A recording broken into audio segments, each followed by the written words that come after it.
Hola, este es el segundo video que completa la lectura del cuento En el sur del mundo de Silvia Iparraguirre. Quedamos en que nació la hermanita de Dylan y dice así: la cara de su madre estaba radiante. Con un gesto los animó a acercarse al pequeño envoltorio que sostenía al costado del cuerpo. Su padre estaba sentado al otro lado de la cama. Atropellándose, la rodearon. Querían ver cómo era, a quién se parecía. Con cuidado, repetía su madre. La carita, un poco colorada y saludable, se veía perfecta entre el lienzo que la envolvía. Dylan le tomó la mano y miró asombrado los pequeñísimos dedos. Un rato más tarde, el doctor los hizo salir. En la cocina, sus hermanos, todavía incrédulos ante el suceso, empezaron a buscar nombres de mujer, cosa que les resultaba del todo extraña y hasta cómica. Dorothy, no, Sally, mejor Anne, dijo Dylan con autoridad desde el otro lado de la cocina.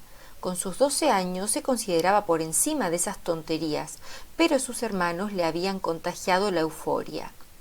El doctor y su padre hablaban en un rincón, las caras en extremo preocupadas. Dylan recordó de golpe «los indios» y su alegría se esfumó. Sobresaltado, se acercó a donde los adultos hablaban en voz baja. «Se reforzará la guardia», decía su padre. Había luna nueva y podrían aprovecharse de la oscuridad. Esa noche la recién llegada se hizo ir y solo a la madrugada entró en un sueño apacible.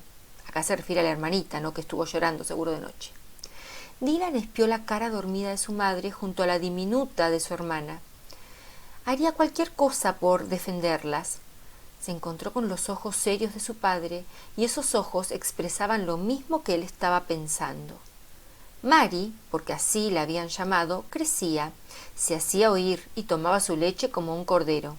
Eso decía su madre a las mujeres de la aldea, que cada una a su turno se inclinaron sobre la cuna y desplegaron sobre la mesa los regalos que traían bajo el delantal, un gorro de lana, un chal para el invierno que se avecinaba.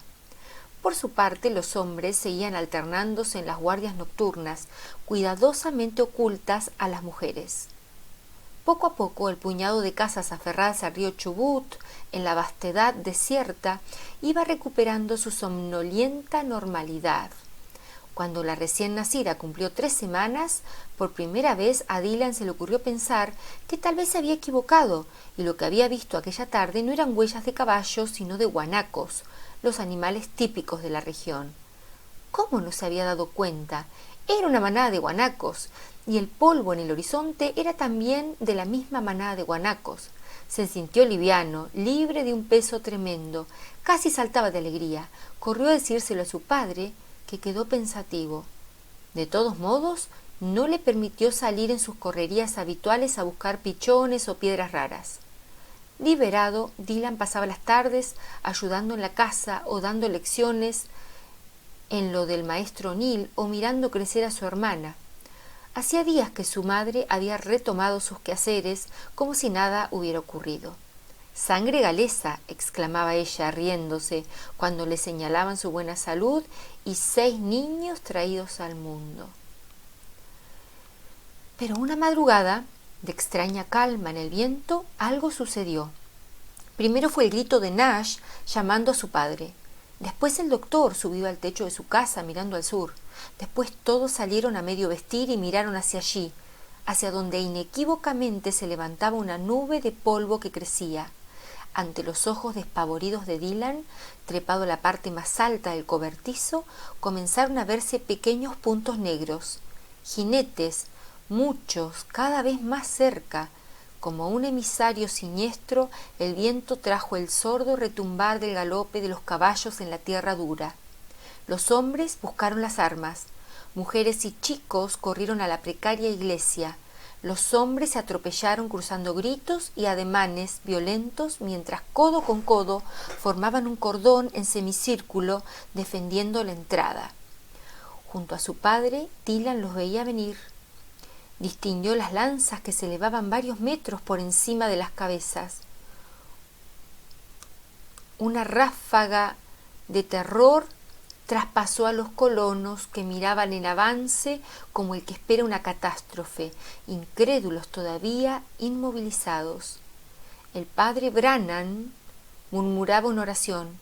Las mujeres contestaban el rezo, algunas caían de rodillas. Habían preferido salir de la iglesia y apretarse detrás del cerco de los hombres, con los chicos aferrados a las polleras. Los tehuelches alcanzaron el borde de la aldea y desde allí avanzaron al paso. A unos 10 metros se detuvieron y esperaron. Nadie supo qué. Solo los caballos se movían sudorosos, piafando, sacudiendo las crines. En la proximidad se hicieron precisas las caras oscuras pintadas con trazos blancos, las vinchas, el pelo negro y duro. Ágiles como gatos, algunos se acuclillaron sobre el lomo de los caballos, apoyándose en la lanza. Algo se movió en el fondo, donde empezó a abrirse un espacio, y aparecieron los que venían a retaguardia. Eran mujeres y chicos, algunos de su misma edad, le pareció a Dylan, aunque con el gesto salvaje de pequeños caciques. Cuando llegaron a la primera fila, se deslizaron al suelo. Los ojos hundidos e inexpresivos del hombre viejo, que aparentaba ser el jefe, los miraron de uno en uno, comprobando la facilidad de la presa. Se oyó un sollozo de mujer pronto sofocado.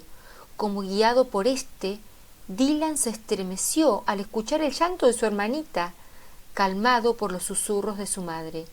Sin ninguna señal de connivencia, varios indios desmontaron de un salto y avanzaron. Instintivamente, las mujeres se apretaron más contra las espaldas de los hombres, que levantaron los codos y martillaron las armas. Los tehuelches se detuvieron, pero muchos otros se lanzaban al suelo y venían atrás. Nadie supo qué iba a pasar. Un pensamiento de espanto paralizó a hombres y mujeres de la aldea. Sería aquello al fin una matanza. Ese era el modo, al fin, en que iban a morir, como animales acorralados en aquella soledad sangrienta y salvaje, degollados por indios tan lejos de su país y de todo. Fue en ese momento cuando Dylan percibió el movimiento y vio a su madre abrirse paso, romper el cerco de los hombres y pasar, y la mano de su padre que se alzaba y le aferraba el brazo, pero ella lograba desasirse, y antes de que nadie pudiera impedirlo, sosteniendo a Mary, se adelantaba más. «Madre, ¿qué haces?», susurró Dylan sin darse cuenta de qué hablaba. Entonces sucedió aquello que todavía hoy los habitantes del pueblo recuerdan. Ante el estupor general, su madre cruzó el espacio vacío, fue hacia una mujer tehuelche y se detuvo ante ella. La miró fijamente unos segundos, luego extendió los brazos y le puso a Mary contra el pecho. La mujer le devolvió la mirada y por un momento interminable no hizo nada. Después levantó los brazos y sostuvo la criatura contra sí.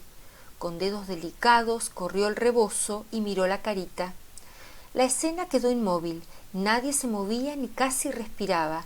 Solo el delgado y frío viento patagónico iba de una cara a la otra, de un cuerpo a otro, y jugaba con plumas y sombreros de indios y blancos.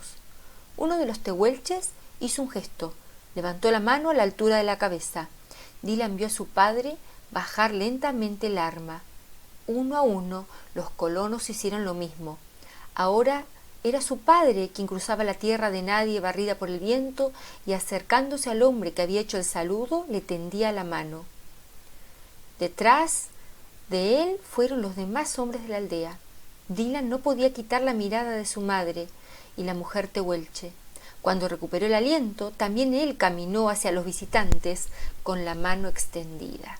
Bueno, este cuento, recuerden que es de Silvia Iparraguirre, ahí tenemos el nombre de un libro hermoso de cuentos que se llama El País del Viento, editado por Editorial Alfaguara, tiene cuentos preciosos. Es un libro que se publicó en Buenos Aires en el año 2003.